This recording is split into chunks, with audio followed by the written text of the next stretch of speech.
Sahabat Bawaslu dimanapun Anda berada, sekarang saatnya di sesi yang terakhir, sesi yang ketiga, di mana kita ingin mendengar atau melihat sejauh mana pandangan dari seorang Titi Anggraini ataupun penggiat politik terkait RUU yang sebenarnya sudah selesai dibahas. Nah, apakah beliau ini setuju dengan pilkada ataupun pemilu dilaksanakan 2022 ini? Atau pilkada atau pemilu itu dilaksanakan di 2024. Sebenarnya sih sudah lewat, tetapi pandangan-pandangannya secara hukum ataupun secara pandangan ilmiahnya itu perlu kita dengarkan. Jadi saksikan terus di sesi yang ketiga sampai habis. Terima kasih.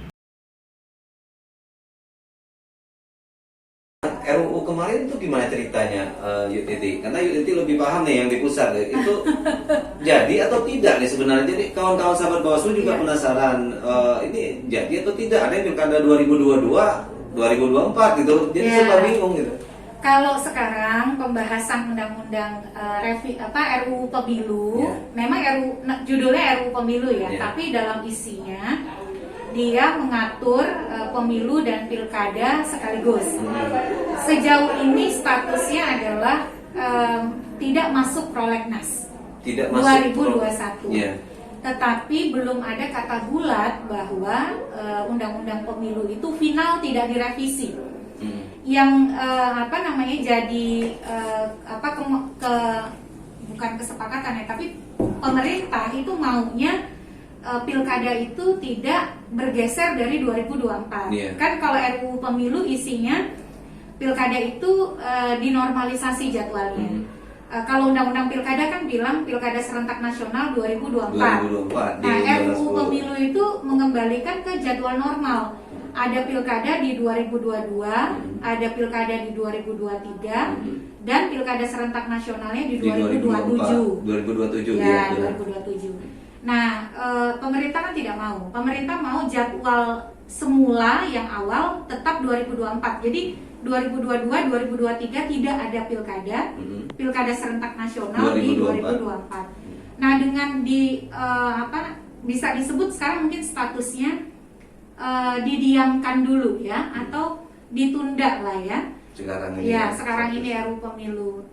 Kalau saya sendiri sih mendorong agar tetap ada revisi, karena walaupun jadwal pilkada tidak berubah tetap 2024, banyak persoalan teknis dari pemilu kita yang harus diperbaiki.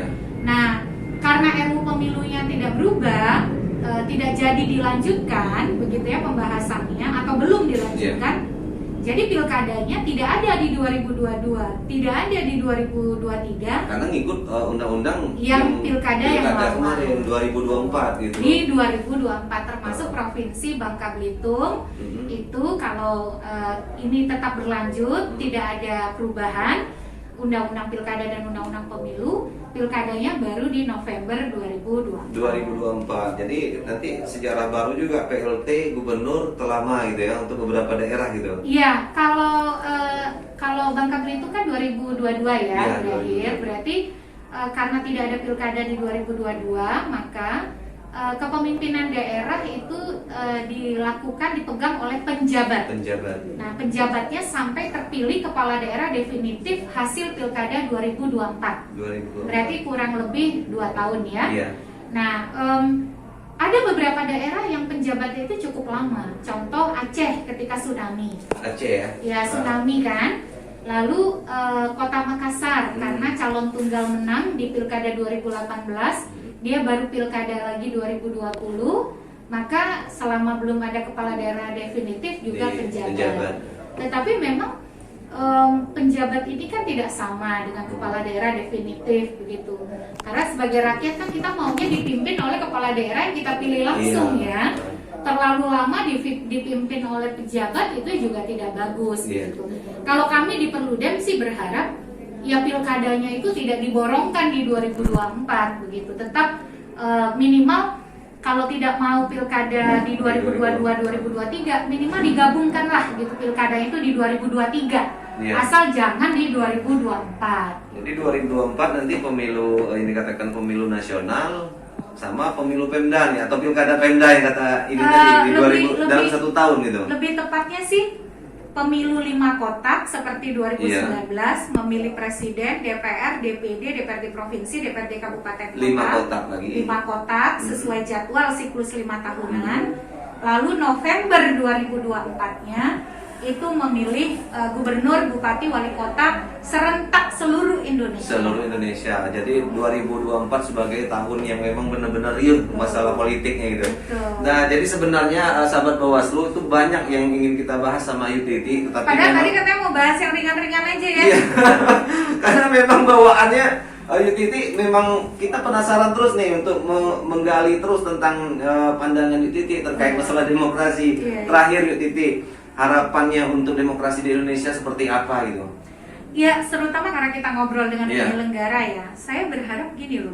Penyelenggara itu kan bagian dari praktik demokrasi. Iya. Harusnya dia bukan hanya menjadikan penyelenggara pemilu itu sebagai profesi pekerjaan, Iya. tetapi juga menginternalisasi nilai-nilai dari demokrasi itu sendiri. Jadi kalau kita ingin masyarakat itu percaya pada martabat demokrasi kita, maka sebagai orang yang bergerak di isu demokrasi, kita juga harus mencerminkan nilai-nilai demokrasi itu. Jadi kalau demokrasi itu menuntut sikap yang egaliter, maka sikap kita pun ya harus egaliter. Lalu kalau dia menuntut sikap anti korupsi, kita pun harus mencitrakan yang sama. Kalau demokrasi itu menuntut dialog, maka jangan jadi orang yang otoriter. Nah, jadi ya harapan saya adalah orang-orang yang mengabdikan dirinya untuk kerja-kerja demokrasi itu juga mengaplikasikan nilai-nilai demokrasi itu dalam keseharian dan perilaku dia di dalam berinteraksi dengan orang banyak. Oh begitu. Jadi mungkin ini sebenarnya pesan terakhir nih untuk kawan-kawan penyelenggara nih yang ada di seluruh Indonesia, baik KPU maupun Bawaslu. Itu pesan yang sangat berharga dari Bu Titi. Jadi Ayu Titi, terima kasih nih atas kedatangannya ke Kota Pangkal Pinang, ke Bangka Belitung. Mudah-mudahan kedepannya kita bisa bertemu lagi dan kita juga berharap bahwa pandemi ini cepat selesai gitu. Jadi terima kasih sahabat Bawaslu semua. Billahi taufik wal hidayah. Assalamualaikum warahmatullahi wabarakatuh.